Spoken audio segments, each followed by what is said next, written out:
Darius get to play Jax for the first time in like 3 years. Here's the interesting thing about this. Even though Darius could play Jax, it would leave the door open for Balls to play Renekton, and then they either play the lane swap game, where Jax is a little bit, can kind of survive against Renekton, but that's not the game that TSM likes to play. If they pick Jax into a straight up 1v1 against a Renekton from Balls, they would lose that matchup. If they do the lane swapping while Jax might win, the rest of the team could suffer. So I feel like TSM is kind of battling against themselves a little bit after this ban phase. Well, we'll see. Elise is available for Aubin if he wants to play it. Of course, that wasn't a high priority before. They're really talking about this one too. Thresh could be the grab for special. They can't go LeBlanc with this one. Of course, LeBlanc and Soraka both banned away. And they're saying, you know, if Renekton beats Jax, then let's go Renekton. And Darius can run that. Trying to think through TSM's logic here. They got standard lanes in game one. That's generally what they were going for. So they want to make sure they can at least win standard lanes if they get it again. Of course, that's going to leave them open to Cloud9 doing the 4-1 push, doing heavy rotations and map movements throughout the mid game, and forcing that way. An interesting strategy to first pick the Renekton. That was when Darius went massive, though, in Game 3 against COG, is when he got to play Renekton. Yeah, there was a stat, I don't know if someone wrote it down wrong, but I thought there was something like a 51 KDA with Darius on Renekton. He was 5-0 with the champion, and he's a player good enough, like, he probably didn't die, it has accrued that kind of a KDA. I mean, Meteos had a 38 Lee Sin KDA back in the day, in the earlier part of the split, like, and yeah, he won that CLG game so strongly, like, that really just might be a stat line there. Cloud9, the Elise, and interestingly enough, with the Lucian ban, Graves, once again here for Sneaky. That's actually kind of to be expected from Cloud9. When they couldn't get Lucian against Curse, they played Graves, and those have been his 280 carries throughout the playoffs. I actually kind of look at Lucian as just being a slightly better Graves as far as short range, short dash, long range ultimate that can have an impact in team fights. And Cloud9 can play very much the same way, whether they have Lucian or Graves. That's why they picked it here. Yeah, it's going to be a pretty good plug-in for the team. Cloud9 once again taking their time with their mid lane pick. TSM to make their choices. And TSM, I mean, they're taking a very, very long time. Not hovering over anything, just the concentration on the face. You can see them talking, Bjergsen, Oddwin back and forth. A lot is on the table for these guys, right? So much is on the table here for Team SoloMid. Lucian out of it. And TSM goes for, I think they're going to lock in those Xin Zhao and Corki picks. Obviously, Turtle didn't have the greatest performance last game. Should get outlaned a little bit by Cloud9's duo, and Odd1 was not able to make an impact on Xin Zhao, but with stronger lanes, there is a chance that it could have a bigger impact this game. Yeah, TSM picking these same champs as last time, the only difference being that Renekton was banned in game 1, so TSM got it this time for Darius, so ostensibly an upgrade on the lineup, but if they think the only mistake was strategic play as opposed to them getting out-comped in champ select, this could be TSM wanting to just repeat the performance and just try again in version 2. But Cloud9's strategic play was just so good. Absolutely. Teams generally do not beat them at that game. That's what TSM wants to try and go and do. Cloud9, of course, still having their trends as far as pick goes. The supports that they've played throughout the playoffs have been very long-range supports. A couple Morgana, Karma game as well. They picked Morgana and Jax. So they're going to be looking to do lane swaps, absolutely. This is interesting to me because I feel like the mind games get more severe at this stage because the red team is typically the team that initiates the lane swap. They send their duo lane top. Most of the time, that is how I see it being set up.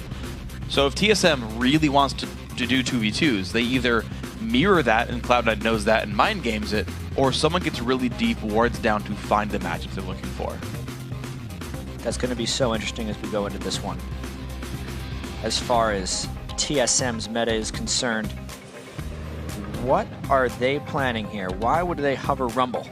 That makes more sense. It's Wild Turtle, man. He's wild. They can't tame him. He just picks whatever he wants and locks him at the end. TSM, if they do... Yeah, the thing is, if TSM was getting out-positioned before, if they grab more engaged, they can maybe get in on this. This is such an early game team that TSM is locking down right now. Karma and Renekton, as far as lanes go, have a steep decline after the 25-minute mark as far as overall power goes. Not to mention, Corki does not have a 6-item scaling as well as other AD carries. TSM is absolutely looking to dominate lanes and try and win the game that way against Cloud9. They're going all in with this strategy. All in, indeed. I mean, there was a line that was said during CLG vs TSM, which was, this is the comp TSM wants to win, or wants to use when they want to win at 25 minutes. And this is basically the same thing right here. This is. I said yesterday. Yeah, it was you. Yeah. I didn't realize. It was you who said it. So I'm glad you caught me on that quote. Good job, Jat. Lulu comes coming through. down, trying to match support for support in the mid lane. Lulu is very much like Karma. Karma mid lane, I feel like, arises because you look at why Lulu is strong and you say, if that's true, what else is true? And Karma is most similar to sharing those characteristics with long range, slowing Q damage. Also, all of the shield ability power ratio scaling. Cloud9 with a very strong late game teamfight composition. Yeah, just imagine if Balls gets rolling there. You've got a black shield and Lulu, a mid lane Lulu, so a very powerfully shielding and wild growthing Lulu to make you run around and go mental. Last time we saw Balls play Jax, he got a quadra kill against Curse, and I would say not single-handedly carried, but had such a giant impact that he was a large reason for the victory there of C9.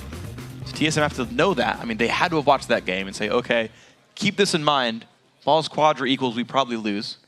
Don't let it happen. Don't let quadra kills happen against you or pentakills. Those are generally only Bjergsen showing you lose the game. Yeah. Yeah. If Bjergsen gets the penta, it'll be okay.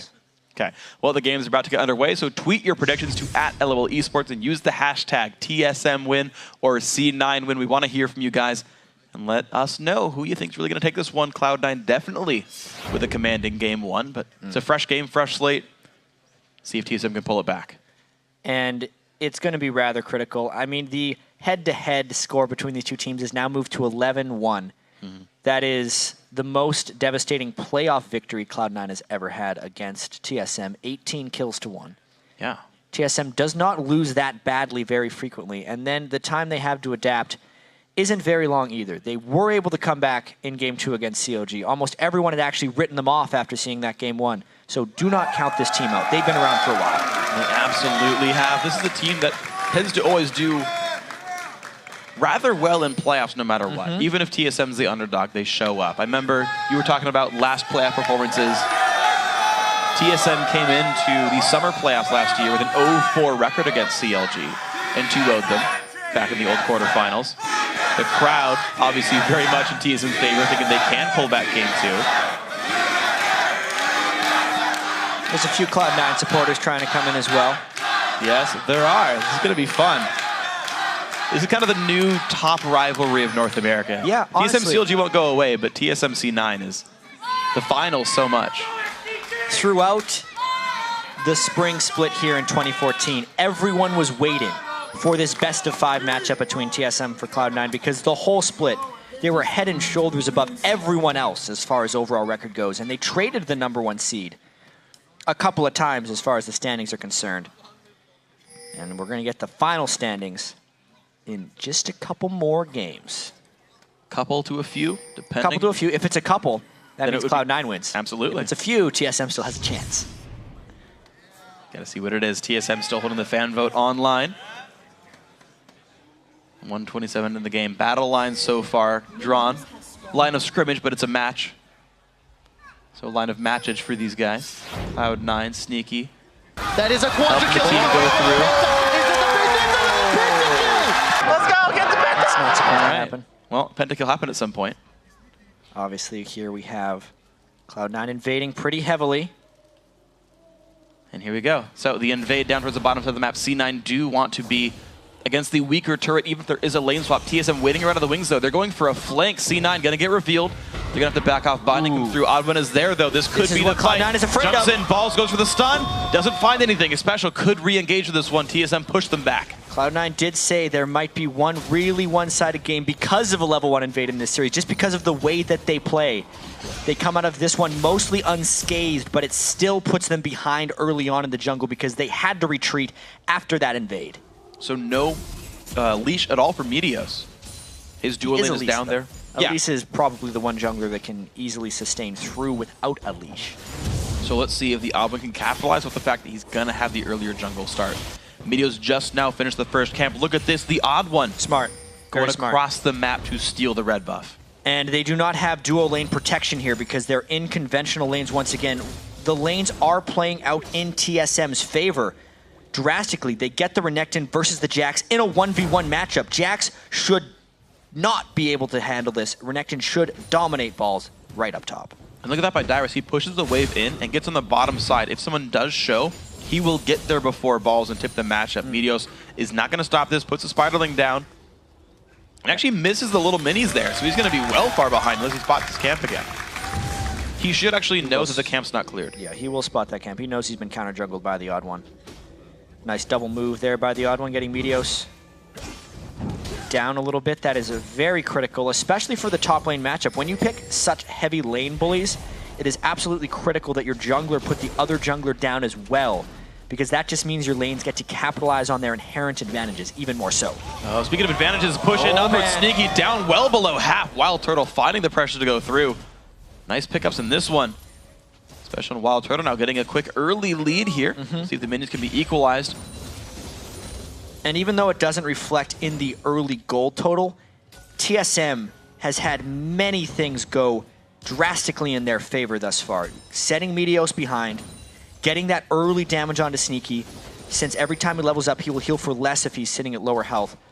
And the fact that they're getting the 1v1 lanes in the top of the map will all be benefits of TSM. And so you're going to see if Elimination can maybe equalize the health just a little bit. Getting some of the damage down with his Spell Thief's Edge, Tormented Soul doing a bit there. Bjergsen pushing very heavily. Meteos only wearing one buff, but most of the way to level 4. Trinkets on Dragon, looks for the flank, but that's going to be spotted by Wild Turtle's Trinket Ward. TSM back off, and they're going to be safe. And look at this, Odd One coming in huge early on in this game too. He was 0-6 in game 1, and he's trying to make sure that doesn't happen again. Setting Meteos back and really controlling this top side of the jungle, which is quite honestly the most important side of the jungle for TSM, since Dyrus and Bjergsen's success is so critically tied to TSM victories. Ooh, can they dive balls? They know Meteos on the wrong side of the map. Actually, Wards will watch Meteos go towards his Wraith camp, so there's time. TSM knows they've got time, but Meteos is like, hold on. Balls might get dived. He runs right up there. No dive yet for TSM. Oh, this could be absolutely disastrous for Meteos. He comes in, realizes he's been counter-jungling, and he gets jumped on. Some good damage, but a nice cocoon will keep Meteos safe. Odd One will not find the knockup, but it's a half-health Elise. Not exactly in fighting shape. Yeah, he popped out and stunned Odd One very quickly, which saves his skin, but does not save his Golem camp. The big one was taken away. And the recall does finish for balls. He's going to be safe, has the teleport. He can get back if he needs. High. Kind of fighting with Bjergsen. Bjergsen ran up in case there was some kind of an altercation. You saw him on the wrong side of the lane, but that was for the team. And you see it's a 7 minion lead in that mid lane right there. TSM, the tiniest of gold leads right now. Mostly, that is the Dyrus versus Balls matchup. 39-26. The recall already forced. Balls not even TPing to the lane, so Meteos had to hold that wave under a turret. That's an XP and gold advantage. Good Black Shielded special. Doesn't go in for Sneaky. I'm really trying to think as this mid lane battle goes down, why exactly these lanes played out the way they did as far as formations go. And I think it actually did have to do with Cloud9 kind of mind gaming themselves. There's no team in their right mind here in the finals would want to 1v1 a Jax against a Renekton. So therefore, TSM would have expected an absolute swap. So they thought TSM would do it the other way as well. But because TSM just played it standard, Cloud9 actually played it counter standard by putting it up this way, and that's why we see that matchup. Doing a later rotation wouldn't be beneficial. Yeah, absolutely agree. And kind of thinking about it, in terms of the mind games there, I think this is probably the best choice for C9, because if they got it wrong the other way, they'd have the worst push. Yeah. Right? Like you don't want to be double wrong. That would be even worse. There was also that level 1 where Cloud9 put a lot of the invade in, and since their bottom lane was down for that invade, there's no way they could have gotten them into the top lane without falling greatly behind. So the only option was for them to teleport up and meet Dyrus up there. Yeah, so here we go. Bit of a wave freeze now for Cloud9. Wild Turtle, though, going to recall on 60 minion kills, meaning he's got enough to make his purchase of a BF sword if he wants it, and a couple potions just to make sure. So that is with a 7 minion lead, to be fair. So if Sneaky recalls off this, he's only sitting at, he's got 1700. Never mind. Sneaky's fine there. I was wondering if Wild Turtle had enough of a lead that you couldn't answer the recall right away. But That's not the case. Odd1 going to grab his own red buff once again. The respawns have come in. Mita's going to do the same with blue buff for high here. So second jungle rotations, nothing major happening. Just TSM holding the small laning lead.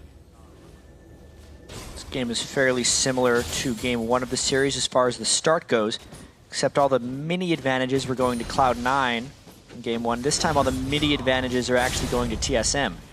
So you can see that very scary Crocodile in the top lane takes almost half of Ball's health in a quick trade.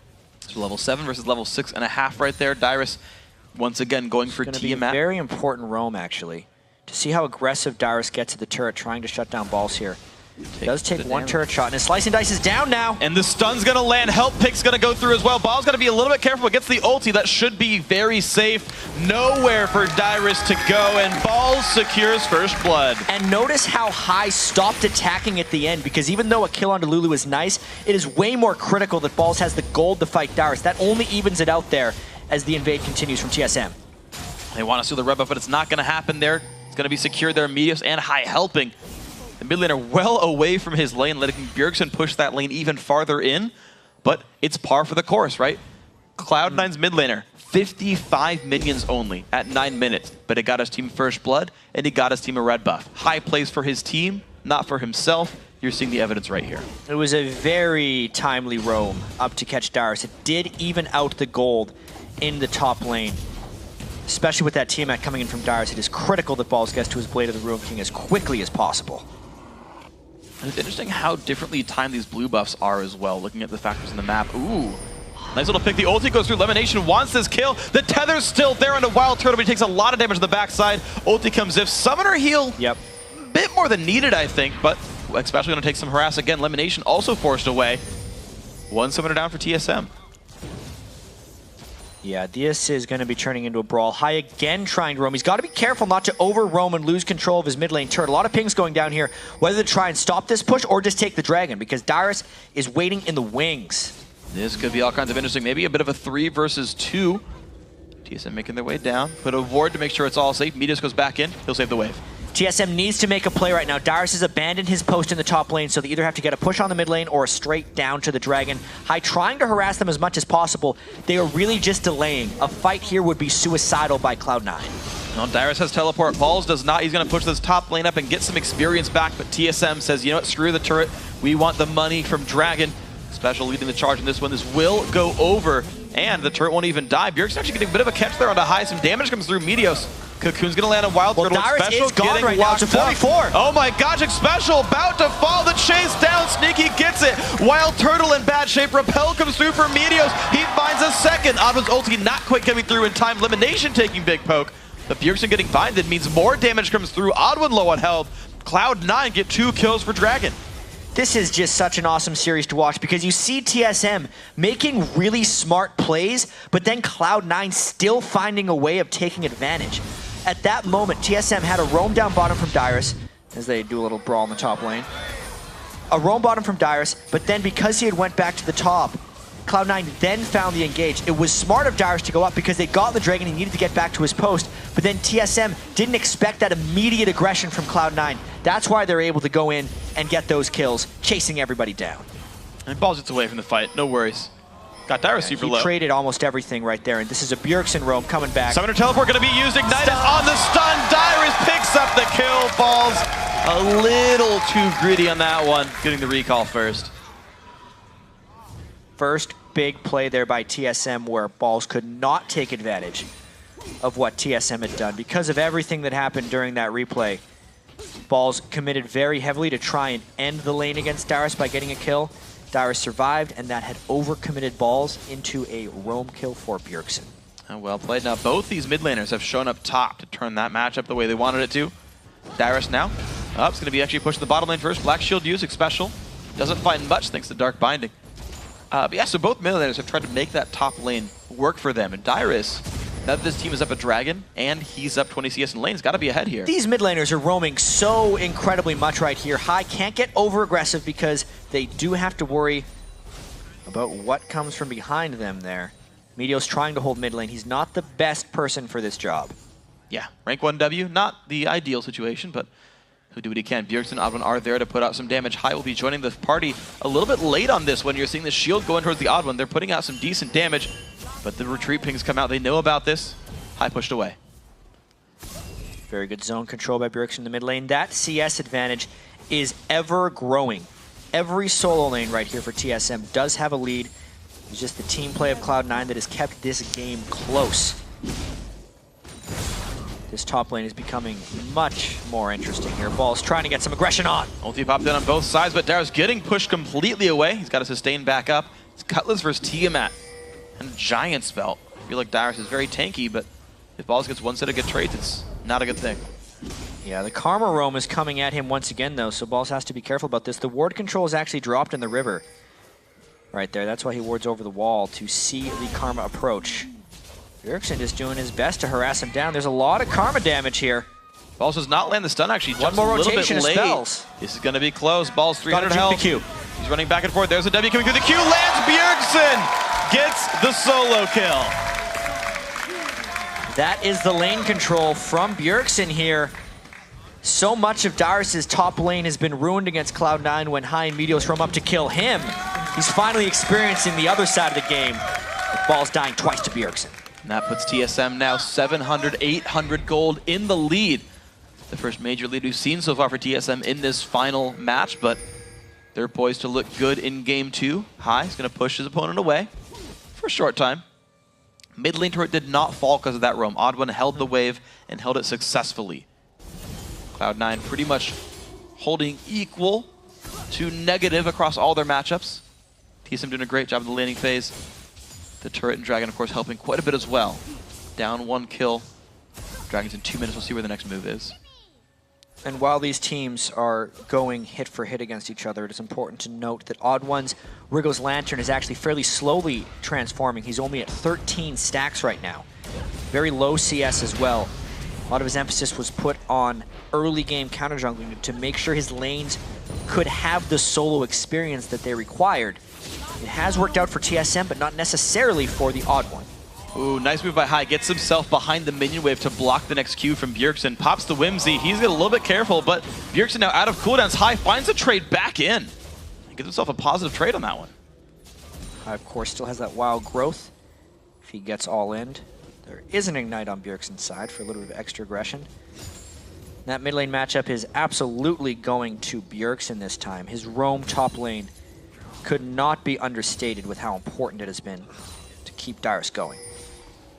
So Darius just kind of pushing balls while you're seeing the Jax not even try to stay in this lane right now. Going around, putting a ward down, but has to be pretty afraid. Spotted out by Darius. Both these guys level 10. Double Doran's Blade comes through for balls, plus a Ninja Tabby. Just to try to hold on a little bit longer in these fights. Ulti again. Bjergsen got great wave clear on Karma. Yeah, that mid lane is going to be shoving so much back and forth. It's actually a 900 gold lead on Bjergsen, though, when compared with High. And he's even went for that Null Magic Mantle, which is not very like a Lulu to do, because he's just taking so much damage from Bjergsen. He needs a little bit of extra defensive capability before he goes for those bigger AP ticket items on Lulu. So the game's slowing down a bit. We haven't seen action since that kill in the top lane. These guys trading farms, 600-700 gold, still the difference. But Dragon's up in 4. I think with these teams, so many moves will have a chain reaction off of the Dragon plays. We can see the beginning of it right now. TSM trying to get a pre-Dragon gank down so they could take it without contention. And Meteos, hoping that that's going to be happening, is trying to gank the top lane. This would be a turret trade / kill trade. TSM goes, so does Cloud9. Okay, level lead for Darius. He goes in, but Meteos as well. Balls trying to take this one down. The CC. The flash cocoon lands despite Darius' flash. Will the second rotation be enough? Down to 500 health. The turret dive now coming through. What does Darius have? Doesn't land anything. Balls picks up the kill, and he's got teleport, but TSM take the Dragon for it. Yep, an absolute trade of objectives right there. Almost worked out for TSM if Darius could have flashed a little bit sideways from that cocoon, but he flashed straight away, got hit anyway, and Cloud9 could chase down. But because they chased so far and Darius already had a lot of advantage in that lane, it's a kill for Dragon instead of a kill turret for Dragon. Yeah, that was so impressive there. Darius, despite going down, took one, I think, properly for the team with that one. And I also got to assume with how good C9 are, they knew Dragon was right then. They knew there was no counter gank. Oddone was taking Dragon right then, but as you said, the minions not able to pull through for C9. That was good for TSM. Yes, that was Cloud9's attempt to outplay TSM's move, since TSM is much stronger in the mid-game Dragon fights. Knowing there's teleport on both the top laners, they didn't want a 5v5, and with TSM's advantage, they were able to come out slightly ahead because Dyrus played it well. Absolutely, he did, and he holds on to a 35 minion lead in the matchup. Sunfire Cape already done. So Sunfire Tiamat versus not even a completed Blade of the Ruin King. Yeah. I gotta say, that is a significant lane matchup lead. High pushing back against Bjergsen, but Bjergsen doesn't even take damage for this. The shields are strong enough there. He's getting towards that death cap, whereas High is building magic resist. Even though the gold lead on the map, on the top scoreboard, doesn't look that big for TSM, they've spiked up a lot of items. Yes, it is a 1,000 gold advantage for both of TSM's solo laners. So the longer they can keep this isolated phase going, the better it is for them. But another gank from onto Dyrus right here. If they can land the cocoon, there it is. The flash jump there. Dyrus has no spells up, not even the ult, but he's got nowhere to go, and Balls gets the 3rd kill in a row onto Dyrus. Right now, Cloud9's strategy is just get Balls going. They continually gank for him. They want Jax to be a threat in the late game, and it is very tense at this moment. All the ganks have exposed them in other areas. You can see the rest of their lanes, especially the mid, are struggling a little bit, whereas Balls isn't even doing that great despite all of the gank assistance. Gonna try to catch back up. Double dagger comes through, but still no recipe. High's mid lane turret is about to go down. Bjergsen, one more shot. He will claim that. So Team SoloMid now has their 2nd turret kill. The sights might be set on bottom. They get a blue buff steal. They're trying to kill him again. Wow, Dyrus, poor Dyrus pops the ulti, but the stun comes through, and it's another kill for Cloud9. They refuse to let Dyrus live. That was a straight-up mistake. Cloud9 also pushing down bottom lane because they were getting flanked from behind. This could be a very dead duo for Cloud9 in the bot lane. Elimination's got to be careful. Lands a root onto special, but there comes the nice solar flare. It's not going to be the Zenith Blade, and here comes High to keep him safe. Top lane outer turret goes down, and C9 get away. Cloud9 is actually escaping this. They had no business getting away from that one because it was pretty much a pile-on dive to the bottom lane. They went the only place where TSM wasn't and still got out of this one. Plus, they rotate for a turret push in the mid lane. It's down to half. Cloud9 can't stay too much longer. So they're going to back out on this one. So, geez, a lot just happened in the recent past. We're back to an equal game on gold. Balls sitting at 4-2 and 0 score with this one, holding onto the bottom lane. He's only 200 gold behind right now. They trade blue buff for blue buff if we look at the big picture here. Did he not get that? Lemon got it instead of High. That's not good. That was greedy, too. Yeah. There's no one around. He just dark binded it and said, nope. Whoops. To be fair, they both have the same score. Equal participation. Lemon's having just the same game as High. But really, trying to track what just happened, Dyrus made his first mistake of the game right there, teleporting to the top turret. It is so easy to underestimate the strength of Jax when he has full attack speed stacks while beating on your turret. Engaging on a mid-fight Jax is nearly suicide. And the rest of TSM missed an opportunity. If that was played a little bit differently, or if Cloud9 had played a little bit worse during that, TSM would have a 3,000 or 4,000 gold advantage after all that happened. Dyrus wouldn't have died in the top lane. They would have killed Sneaky and Lemon Nation, and this would be a completely different game. But because Cloud9 is scraped by, they're kind of back into this game after having a pretty big disadvantage in the early game. And look how passive now TSM's starting to play. Wild Turtle, no one was on that side of the map, but didn't have vision. He was last hitting with rockets. He's afraid of the minion wave just at equal footing with a turret like on screen. It's true. Oh no, the Gatling gun sound is stuck. Do not watch Gorky again. It's been jammed. He's got to reload it properly. Take better care of your gun. Bjergsen's death cap is incredibly critical here, though, because the advantage between High could actually be one of the big things that decides this game if they can force some mid-game team fights in a minute around that next dragon, or with some nice turret pushing. Everyone on TSM trying to group up and take advantage of this. Wild Turtle shooting that turret down as fast as he possibly can. Taking a bunch of damage in this one. Minions are still there. It's going to be a good collapse. TSM does take the tier 2 turret down in the bottom lane, making that 4-2 and a 700 gold lead. I'm sorry.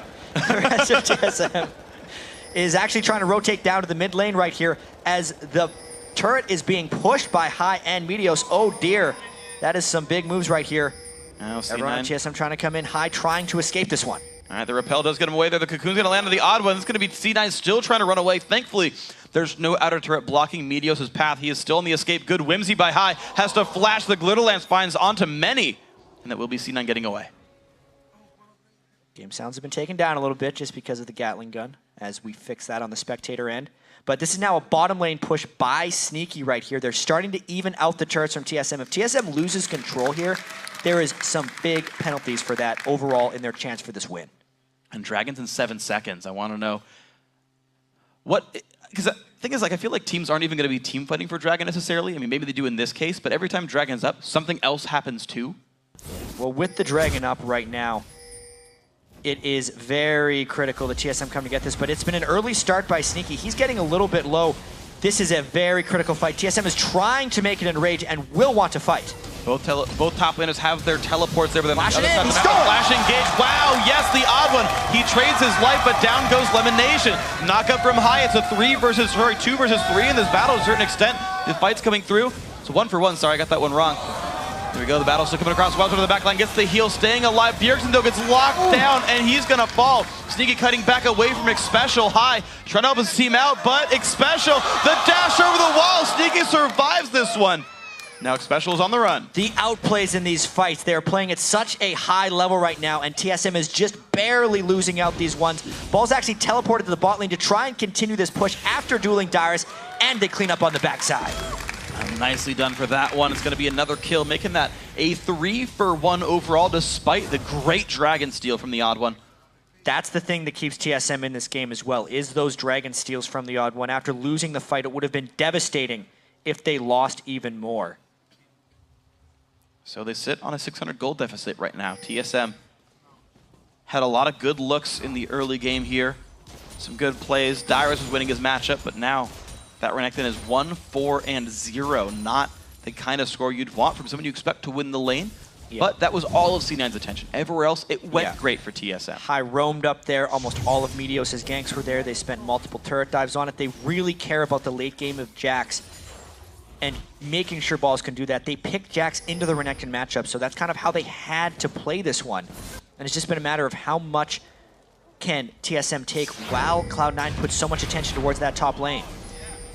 See what it ends up being. TSM want to control Baron right now, though. This is their area of the map that they want to hold. 800 gold deficit means basically nothing. As you talked about, Bjergsen having a death cap versus the Merc Treads of High is such a substantial advantage that we can see if TSM can turn a fight off that without Bjergsen getting caught this time around. Trinity Force also done here for Wild Turtle, so he's hit a power spike. There's some extra MR on Xpecial. He shouldn't be taking too much damage from High either. Yeah. It's actually a 2,000 gold difference between High and Bjergsen, so the gold is distributed much differently across these teams because the overall gold lead is advantage of Cloud9, but that means the other 4 members of Cloud9 are actually 4,000 gold ahead the 4 members of TSM. So it's kind of playing out the way you would expect. Bjergsen is trying to be the hard carry, the sole holder of their gold lead, whereas Cloud9 is more evenly spread out and High is in a more supportive role for his team. Speaking of being sort of supportive for the team as well, Lemonation, you talked about it last game, but him going for the 40% CDR build, same situation here. Aether Wisp picked up, so soon he'll have the Twin Shadows once again. And those upgrades when he gets there to the massive Dark Bindings, of which he hits one right there onto Bjergsen. Yeah. Makes him take some damage for the ward sweeping. Bjergsen can't afford to get caught by those Dark Bindings in the open. It's okay in the Baron Pit like that, but it's a 3-second route, and he has no tenacity. Plus, there is no Mikhail's completed on Xpecial. There's no escape if he gets caught by a Dark Binding. Cloud9 would kill him. None at all. He's got to be a little bit more careful about this one. Does not even have flash either, so Bjergsen has to be doubly cautious. Actually, very few summoners at all are up for TSM right now. If they get caught out, it will be killed. Wild Turtle, though, he wants Meteos. Repel is used. He doesn't have anywhere to go. Cocoon at the last second does land on a Wild Turtle. That is a rank 3 Cocoon, so it takes a good long time. Spiderlings now blocking rockets. No damage taken by Meteos on the retreat. Good escape right there. Elimination, good Black Shield. Doesn't quite find Dyrus. TSM is going to want to control this one immediately, though. They saw High was in a side lane, and now the jungle threat for Cloud9 is down. They can do this Baron without taking much damage because of the shields from Karma. It is on Cloud9 to try and stop this one, though. No jungler coming in to try and defend this Baron. See what they can do with this one. Wards come across. Baron down below 1/3 HP. It's still taking a bit of damage. TSM do not disengage, but the kill picked up an special. Balls goes in for the fight. Baron's not low enough to kill, though. It's a kill into Wild Turtle. Dyrus and Odd1 staying for this one. The knockup. Odd1 pushed out of the pit. Double kill. Triple kill here for Sneaky. He's killing everybody. And now Balls secures Baron in a 4-for-0. Wow. That play right there may decide the game for Cloud9. They collapsed on TSM, who had completely overcommitted to the Baron. When you're doing Baron, TSM knows this. You either peel off or you finish the Baron. They did a half and half, and that made it not a 4v5. It made it a Cloud9 and Baron versus TSM. That's why they won so convincingly. And so it's a Baron buff picked up, a couple of kills, as well as the mid lane inhibitor. C9 going to be sure to disengage after that one, but they swept the minions away and now hold on to a significant 7,000 gold. Taking another look at this one, X Special went in while Dyrus was ulted on the Baron and he didn't even peel off. Then it's dead. It's now a 4v4 and they're still hitting the Baron instead of peeling. It's not low enough to do that at that point. Cloud9 uses the free time to decimate the TSM team trapped within the Baron pit, and they take everything from TSM. What an amazing team fight there. Cloud9 got a heck of a lot for that one. They're looking awesome now in game 2. High just got his death cap off that fight. It's a 3rd completed item for Sneaky as well. Phantom Dancer, Last Whisper are now in the build. Twin Shadows are done. Everything now looking so much better for this Cloud9 lineup. A 6-0-3 Sneaky, gotta say, on Graves. He's having a gigantic impact here. And just because of all the miscellaneous assist and Baron gold that High picked up off of that, he could complete his death cap. So he is kind of crested back towards Bjergsen's level as far as power goes.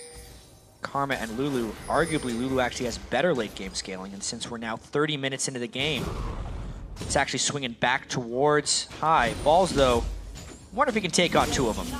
Here's an Odd1 there. It's going to be the root landed. Balls puts the stun up and goes for Bjergsen. How's the damage going to be? The knockback from the Odd1, the jump in towards Bjergsen, the shield not keeping him quite alive enough. The damage still comes through the flashes. Ooh. Very successful for Bjergsen. That is a shutdown going to the Odd1 with a Pharaoh Flare, but that was all for Dragon and a push in the bottom lane for Cloud9. That committed 3. What can Cloud9 get back on the other side? Every time TSM makes a move, Cloud9 tries to take an edge. They get the turret off of this one. All right, global gold lead even bigger for C9. That is a Baron off of Balls and a bit of a shutdown gold, but still you got to say better for the red team. 13-4 in this game. Still 8,000 up, and they own the jungle.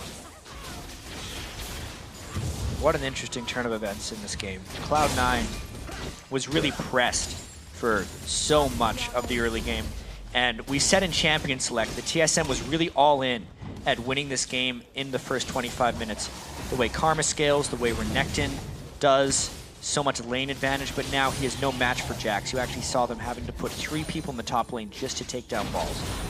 The Odd1, even though he has transformed his Pharaoh Flare, it's rather late. He's not incredibly powerful with it. Meteos with his % health damage and his magic penetration is more substantial of an impact than Xin Zhao right now. And obviously, because of all the kills the Sneaky's picked up in team fights, and even though Graves isn't known as a tremendous late game carry, when compared to Corki, he has more power. So everyone on Cloud9 now, because they've crested that 31-minute mark in the game while actually holding a gold lead, are even more ahead of TSM at this juncture. So let's see what we can do with this one now, because Cloud9 going to look to turn the screws. They are not a team to wait around when they have the lead. This is a group of guys who close their games out rather quickly and efficiently, and right now the focus is on the bottom lane with Ball split pushing top. Teleport is available on the Jax, and the wave is cleared away.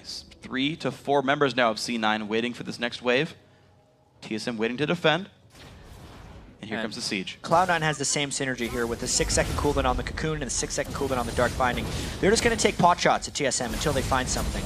And if they do, they can dump down a whole bunch of damage with Glitter Lances and Graves AoE. Well, Turtle does take some poke there.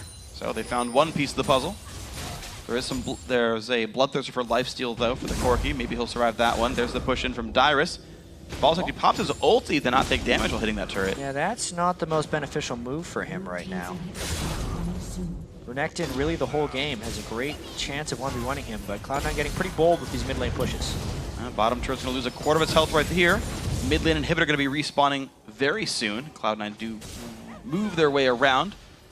32-11 into the game, that comes back up, but just as soon as it gets pushed, Balls comes around as well. Try to hold this with the team for a 5-man push. Sneaky not getting too scared.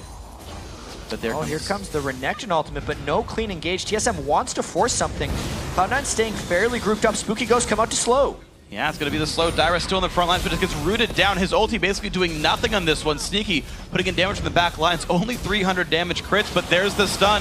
Dyrus getting locked down. A great solar flare comes to the back. C9 back up once more, but that's 2 ultimates down for TSM. Very pokey team fights, but Cloud9 a little bit stronger after all that. Gets the inhibitor and backs away unscathed. And that goes down 144 until Baron respawns, meaning super minions will threaten TSM's base while Baron is on the map and in play. Something that C9 might just wait around for. We'll have to see what they choose to do with this one. Ball's still just getting as much gold as possible. He's actually counter jungling. I guess that's Larry the White Camp, right? Quick shot, so that's the way that one's gonna work.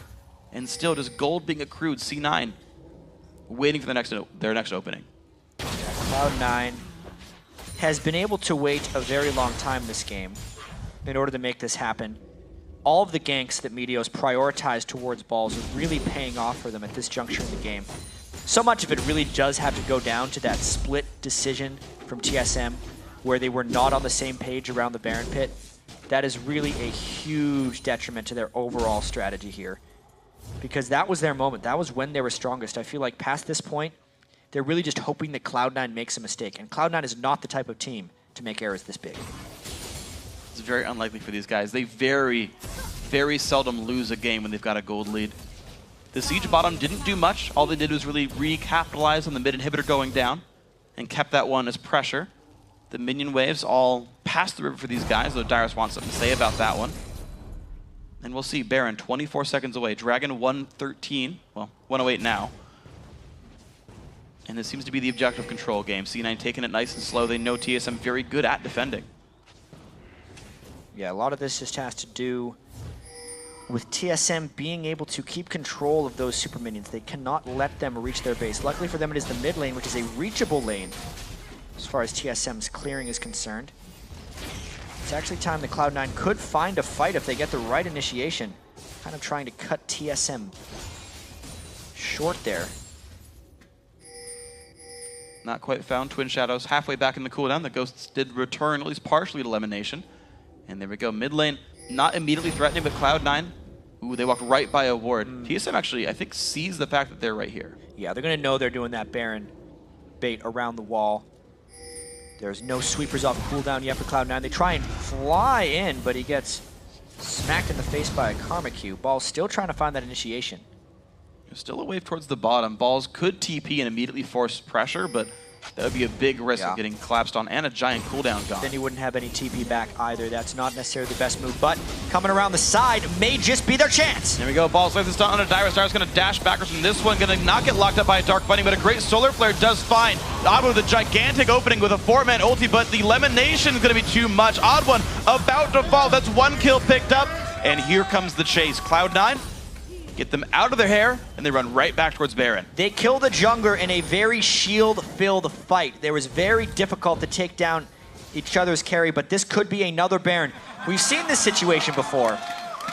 Skara says he knows the feel of those game-losing Barons. Because we've seen this, it was actually TSM with 5 on the Baron versus a dead jungler. Will they peel? Will they stick off? Will they secure? They secure. Wow, very quickly picked up the teleport in for Dyrus, though. Binding does land onto him. He does not have spells available. The damage comes through. The stun as well. Sneaky, godlike now. 15-4. The overall score line, 10,000 gold, Cloud9.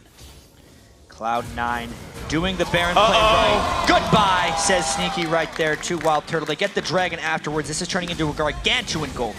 And it's going to be the Dragon easily falling with that one. Elimination, that Dark Binding was such a clutch shot right there. The ward set up for it, made it all happen. C9 now go to the bottom side. They don't even want to wait for TSM to respawn. They don't want to wait to cash in their gold. Baron buff in the 5v3 is enough for these guys. Yeah, knowing that Wild Turtle is down, a significant amount of TSM's damage threat is not able to defend right here. And they actually are keeping Karma back as well, meaning they can just power down this turret. And there's the damage coming in. Balls and Sneaky putting out so much on that one. Down it goes. 37 minutes in. It's going to be a second inhibitor as well. And High is going to move back and hold in with his team. 5 men strong in the mid lane. 10 seconds until Wild Turtle comes back up. It means the mid inhibitor will fall at the same time. There's 4 minutes of super minions now, and C9, they're not even done yet. They check, hey, is Is the red buff up? Can we take that first? May as well take some more because they're going to be waiting a little bit. They're all going to be going back to base before they try and do what I think would be a final push. They have really controlled this game once they reached their spike in power. Understanding when your champions are strong and when the enemy champions are strong.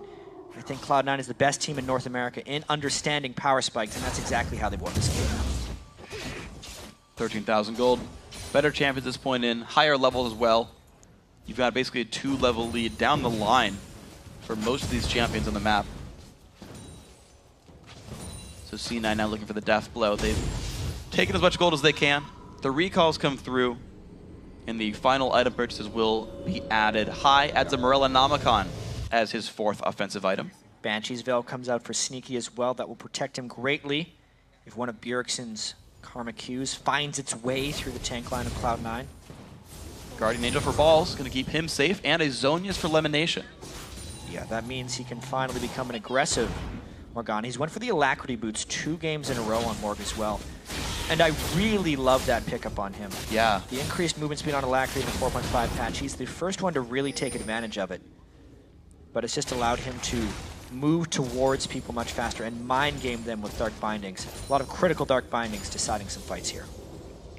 So TSM as a group of 5 are shoving out mid lane to try to buy some time for themselves, but C9 already knocking now at the front door in the top lane. Tier 2 turret likely to fall rather quickly. Ball's never made it very far in this lane in the 1v1, but it was enough to get him into the late game. There's the turret. Number 8 on the map. TSM back in the defense here. But 2 dead inhibitors means secret minions are coming in fast and furious down the bottom lane. Smite comes in, keeping him safe for now. Locket of the Iron Solari actually was burned there just because of very nice inner flame by Bjergsen over the wall. Now they're going in the side of the base, making this turret nearly indefensible for TSM. Ball's also had his attack speed stacked up, so he was even more threatening when he came in. There's a giant wave on the bottom side of the map hitting the Nexus, meaning that Wild Turtle had to defend that. This will be inhibitor number 3. Solar Flare comes in, special dives. There's the ulti from Lemonation. 1 kill already. It's going to be many more for Cloud9. Dyrus cannot stand back here. Sneaky and Meteos will kill him. That's a double kill for the Cloud9 jungler. Now in towards Bjergsen. Balls stays alive. 1 more kill picked up. 2 more kills picked up. Only Wild Turtle is alive. The binding lands, and why not secure the kill real quick? That's going to be picked up there, and that is game 2 now. Cloud9 1 game away from the Spring Split title. This one took him a little bit longer. It was a little bit more tense in the mid game, but by the end of it, it was just as decisive as game 1. Cloud9